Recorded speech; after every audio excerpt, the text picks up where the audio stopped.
అలాగే ఉత్తర సింహద్వారము, ఉత్తరములో గనక ఒక ఉచ్చస్థానములో గనక సింహద్వారం ఉండి ఉత్తరములు సింహద్వారానికి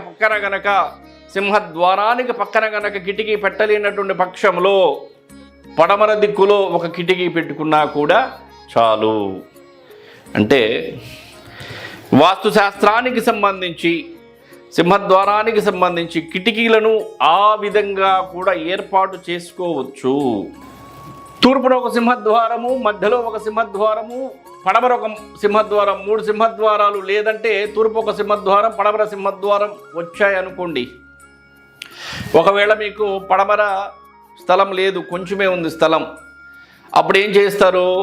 ఈ సింహద్వారానికి ఎదురుగా ఒక కిటికీని ఏర్పాటు చేసుకోండి. అంటే డోరు పెట్టలేనటువంటి పరిస్థితుల్లో ఒక కిటికీని ఏర్పాటు చేయండి. అప్పుడు శాల్తీ లెక్క వస్తుంది.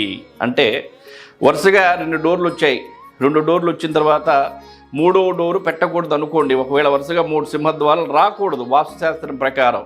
ఒకవేళ వస్తున్నాయి అనుకోండి, ఒక డోరుని కిటికీ చేయండి. చివర ఏదైతే ఉంటుందో, అంటే మధ్యలో చేస్తే మీరు రావాలి కాబట్టి ఈ చివర ఉన్నటువంటి రూములో కూడా ఆ చివర ఉన్నటువంటి రూముకి సంబంధించి పెట్టాల్సినటువంటి సింహద్వారం దగ్గర కిటికీ పెట్టినా కూడా వాస్తుశాస్త్రం ప్రకారం యోగిస్తుంది.